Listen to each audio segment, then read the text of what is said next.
Hey guys, my name is Bex from the Tiny Fibre Studio podcast and welcome back to week 8 of the 51 Yarns spin along, and this week it's self-striping. For those of you who aren't familiar with this is a series of videos that I'm doing that tie in with Ply Magazine's 51 Yarns spin along. This is a competition that they're running on Instagram, Ravelry and Facebook, where you spin along to whatever the topic is for that week, and you have the chance to win a year's subscription to Ply Magazine, which is very cool. I'm not sponsored by or affiliated with Ply Magazine in any way, shape or form. I just find them to be quite a useful resource for some of the things that I'm spinning. The spin along is there to tie in with their book, which is called 51 Yarns to Spin Before You Cast Off, and I'm using it as a bit of a syllabus to work through to see if I can kind of stretch my spinning skills in some way, shape or form. For those of you who were watching last week, I did finish my tail spun. So this is the Gotland tail spinning that I was doing. I haven't washed this yet, so this is completely raw. Last week was just kind of a mess, wasn't it? It was just like, let's just grab some fibre and play along with it. I didn't come up with a technique that I felt comfortable with in terms of structural integrity. I don't know. I should play around a lot more with tailspun yarns, but anyway, I wanted to show you that that was what I achieved last week. So that's that one. I'm just going to chuck that over there. This week is something that I'm more familiar with and therefore more confident with, which is a good thing because last week was not so much. And for this week, I bought some specific fibre. So the idea was that this week we've got self-striping as a topic, and then in September sometime, there's a topic on fractal. And I thought it'd be kind of interesting to take pretty much the same fibre and to see how it spins up doing self-striping compared to fractal. So at Wonderwall, I bought this, which is by Hilltop Cloud. It's 70% superwash Cheviot, it's 15% tussar silk and 15% nylon, so it's very much intended to be a sock yarn, I think we can safely say. Anything that includes superwash, something or other, and nylon and a bit of silk is pretty much intended to be a sock yarn. So I bought 2 braids of this. They were pretty much identical as far as I could see from the way that they're presented, and I have already spun one up. I've been spinning that this week, and this one will be spun when it comes to fractal, and I'll set that up. I'll sort of record the before and how I actually split the fractal, and then I'll show you how it comes out. But that's for September. We're not going to worry about that for now. So this is a rather beautiful combination of lots of different awesome colours. There's purples, turquoises, orange, green, brown, pink. There's all sorts of stuff going on in here. So it's going to be a really nice, colourful, chain-plied sock yarn. Some people get a bit funny with chain ply when it comes to socks. Interestingly, I've seen quite a few experiments in various different books and so on where they've spun a chain ply and they've spun a 3-ply and they've knitted them as socks and seen how they wore over a certain period of time, and there's very little difference. So I don't really care. If it's gonna give me a nice self-striping yarn, I'll go with that. So this week I've literally just spun it end to end and I'm going to be chain plying it. That's one way to do self-striping. When it comes to the fractal, I'll be splitting it. I haven't yet decided how I'm going to split it, so that will come later. But for now, let's talk about the self-striping. For self-striping, there are multiple different ways that you can do this. You could spin a 2-ply, so spin 2 singles and ply them together. The difficulty that you might have with that is getting very clear separation between the stripes, because inevitably we spin each single very slightly thicker or thinner in different places, and so the 2 plies may not exactly match up with each other. You might get some degree of sort of barber poling which is a bit harder to control in 2-ply than it is in a chain ply. Chain ply makes it very, very easy to get a fairly crisp boundary between the two different colours. I'm going to talk about some things in a moment that also make a difference to that.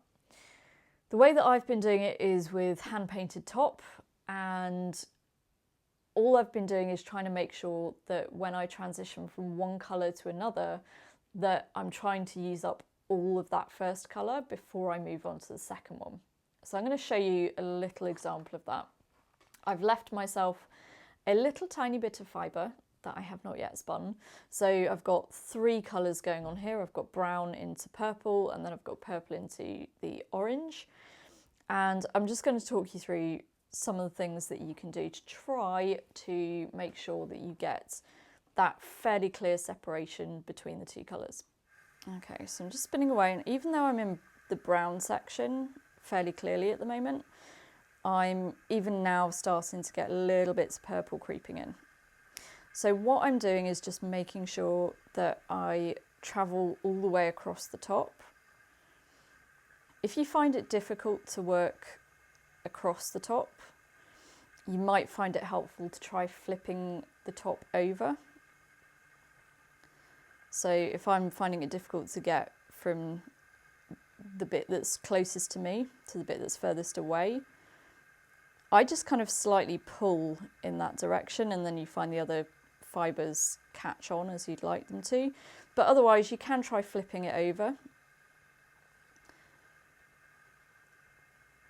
And that would also help you to catch the fibres on the opposite side of the top, because sometimes you'll find, as is actually the case in this one, that the fibres are darker on one side than the other. And that's just part of the dyeing process, really. If you've ever dyed your own hand-dyed fibre, you will have seen that happening.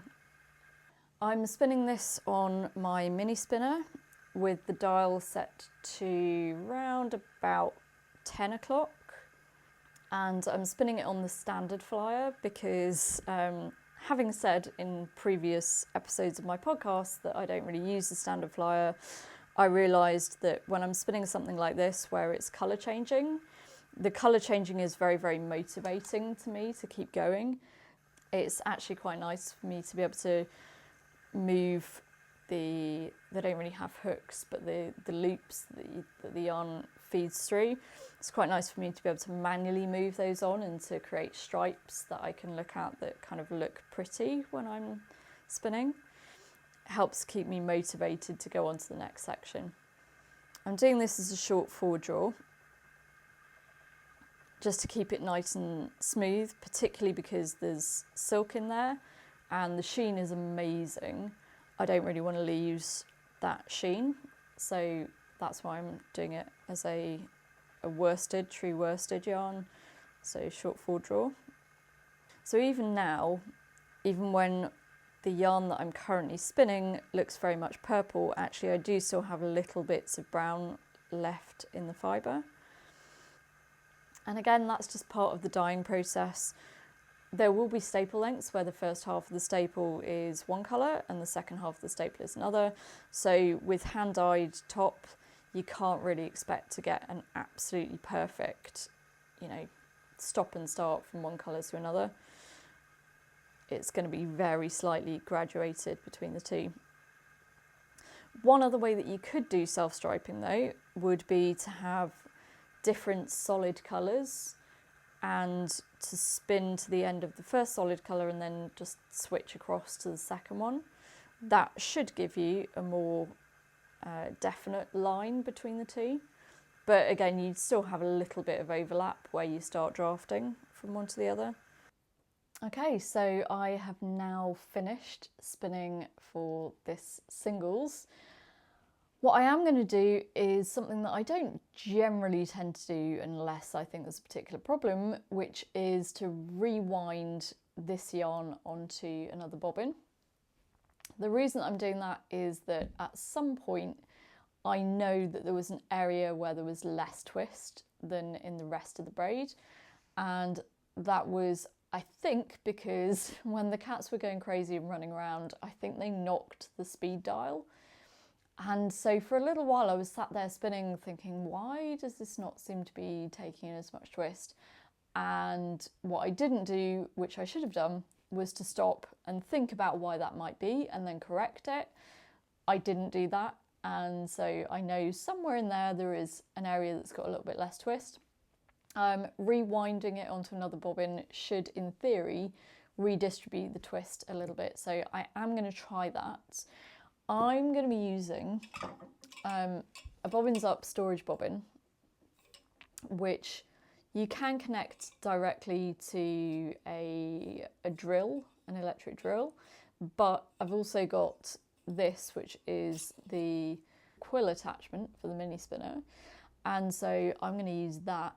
I may have to wrap a little bit of spare fibre, like wool or something around it, so I brought down my flick carder that's still full of bits of carded locks from the lock spinning. So I'm going to fit that to my mini spinner. So I'm just going to take this bobbin off. You wouldn't actually have to do that. If you had something else on the spinning wheel and you just wanted to use the bobbin winder or the quill attachment, you could actually do that without taking the existing bobbin off, because it actually fits into the orifice of the flyer. So that's kind of cool if you ever need to use that function, and I have done before.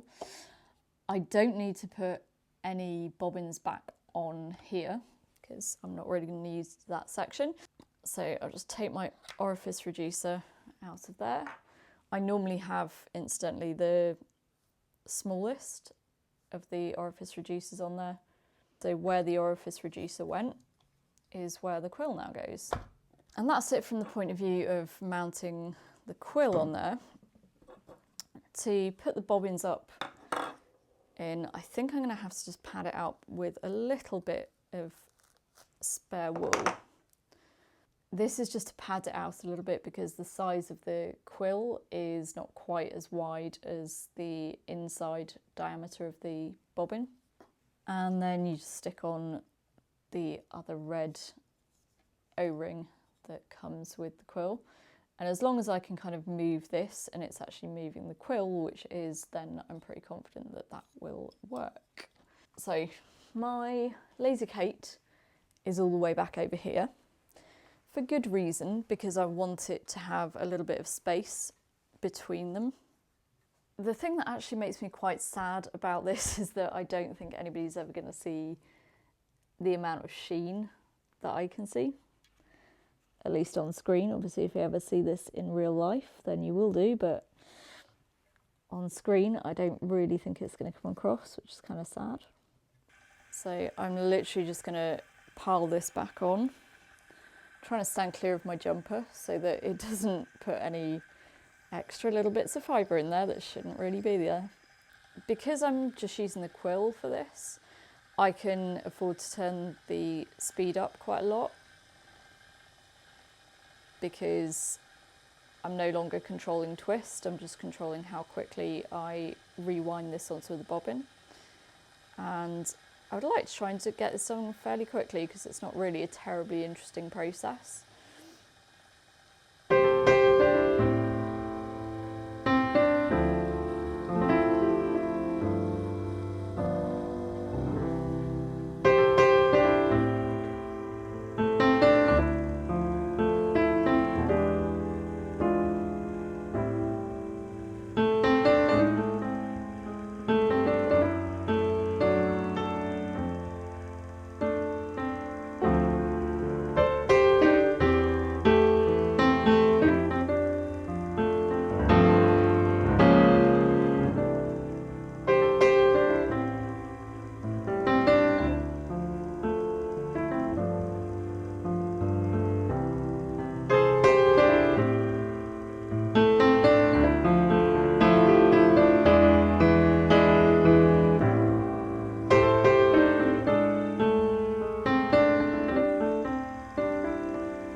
Okay, so all of my yarn is now transferred onto a storage bobbin.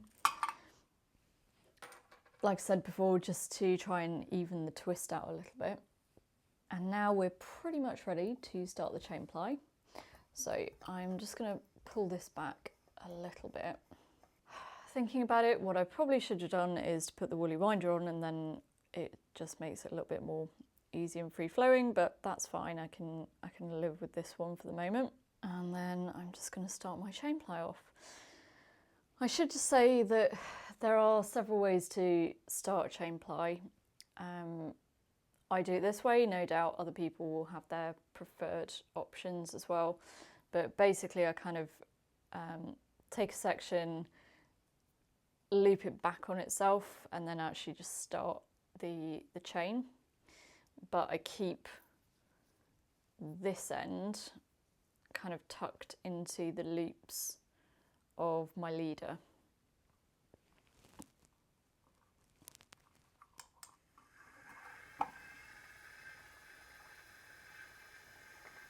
I'm going to get a decent amount of twist built up in this first, before I let that spread down into my yarn. Just trying to keep it nice and taut the whole time. So that was pretty fast because I'd totally forgotten to reset it after I transferred it onto the storage bobbin. So I've adjusted the speed back down again. What I'm going to be using for reference is my little sample card that I did while I was actually spinning it. These are the 3-ply plyback tests that I did, so I should have a good idea of, you know, how I want this to be spun. The only thing that's really different about this from the point of view that it's a self-striping yarn is the fact that I want to make sure that each time I reach for the next loop, that if there is a colour change in there, that I'm including the full colour change. In this case, some of these colour changes are not really that distinct. So, for example, I've gone into a section here that's got kind of purple, well, orange leading into purple. So if it's not particularly distinct, I'm not going to worry too much about it. And because I'm right at the beginning of this bobbin, I'm just checking the twist fairly frequently to see if I'm in the right ballpark.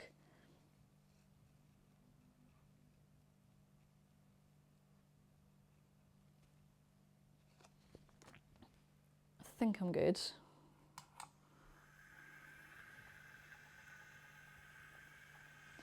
If there are any sections where it's a really distinct colour change from one to the other, then I just try to make sure that when I get my loop, that it's kind of coinciding with the point where the colours change. And if that means stopping and doing a little bit of manipulating to make sure that it's right, then so be it.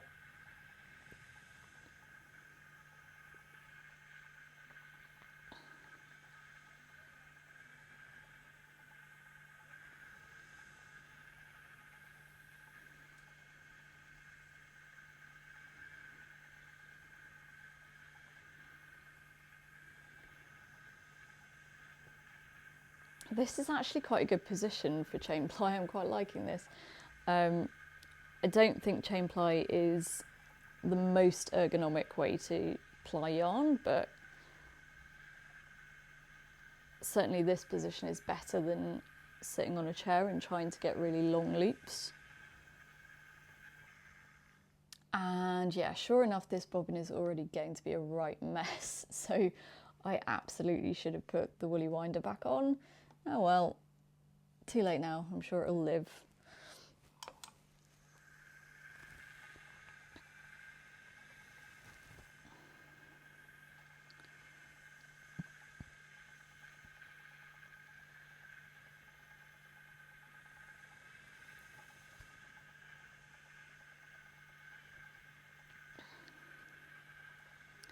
One of the other things that I also do, which I think helps from a consistency point of view, is I try to make it so that the bit where the loop happens in a thinner spot. If you do it in a thicker spot, then obviously you get large kind of thick joins. Whereas if you can control it so that it happens in a thinner spot, so much the better. Okay, so the spinning is done, but by popular demand, these guys are back. Aren't you? Yes, you are. This could be disastrous, but we'll see. Dexter is about to find out, or actually he may have already discovered, that the mousy fairy has been. Should we have a look, Dexter? Is there mousy? Is there a mousy? Let's find out. Is there a mousy in there? Yeah, there is, isn't there? Oh, there's a mousy. Yeah, there's a mousy for Saffy too. Oh, let's not boil the kettle. Yeah, there's a mousy for Saffy too. There is. If this ends really badly, always happy feet, this is your fault. I am blaming you. Okay. Let me see if throwing a few mousies helps distract them. The story behind the mousies is that the place that I've been getting their food from up until this point sends out a free mouse, a little toy mouse with all of their orders, which is very cute, and Dexter in particular was obsessed with it. Saffy's kind of obsessed with it until she's chewed the tail off, and then she doesn't really care anymore. But Dexter will continue being obsessed with it until he has completely destroyed it, basically, which takes probably about a week. And he will carry it around all over the place. He'll drop it into his water bowl. He'll drop it into my tea, or, you know, some other place that he thinks is important enough that he can leave his mousey there.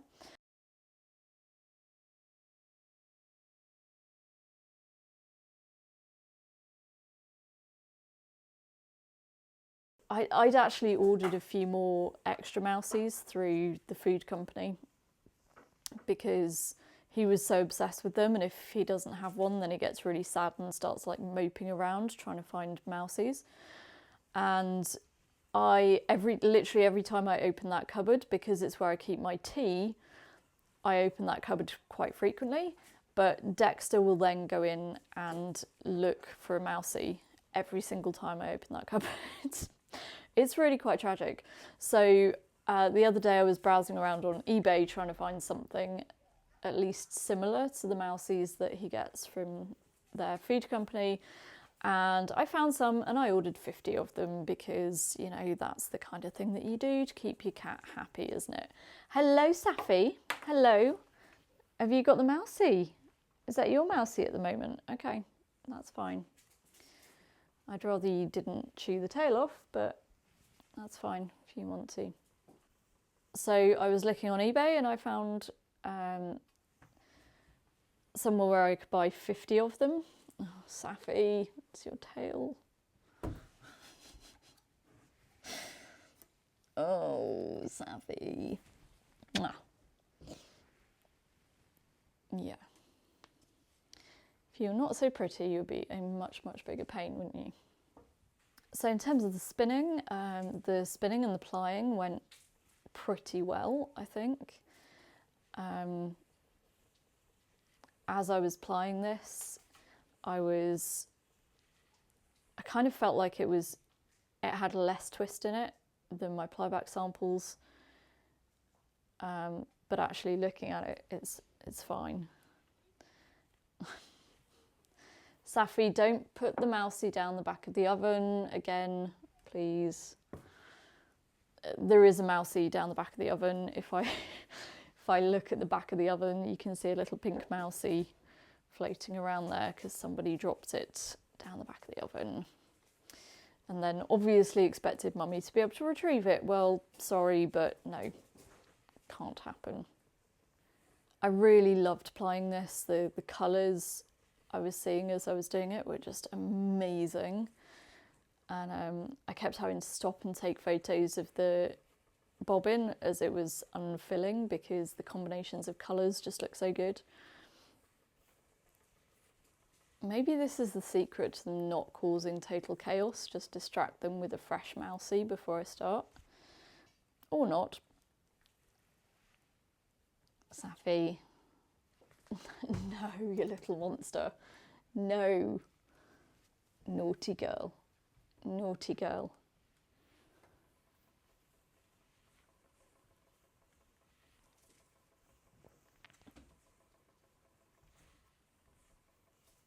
Dexter. No. No. No. No. Stop it. No.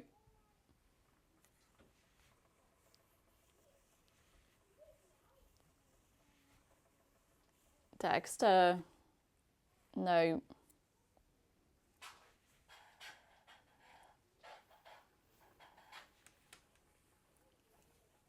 Dexter.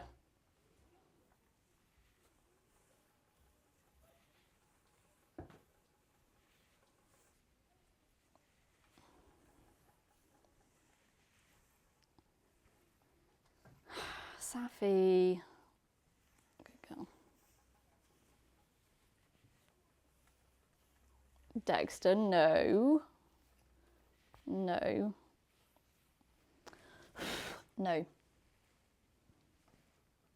Where is it? Where have you left it? Saffy, have you chewed that tail off already? Really? Yep, that is one tailless mouse. You little monster. Oh yeah, this first bit of the bobbin was a complete and utter mess because I kind of forgot that it wasn't on the woolly winder, and so there are just like collapsing bits of yarn everywhere. Yeah. Good girl. Yeah, is that pretty? You like that? Yeah.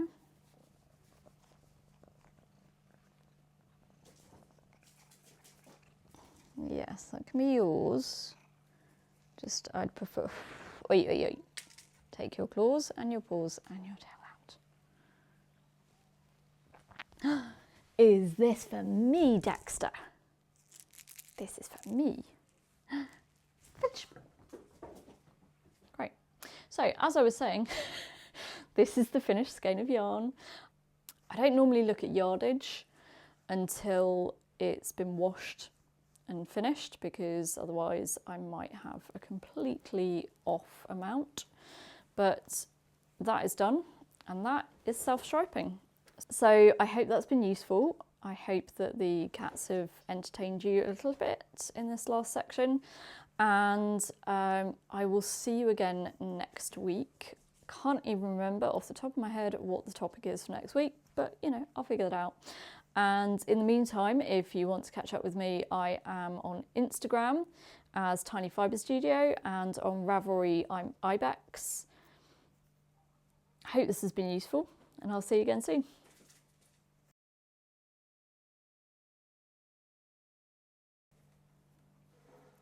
Yeah.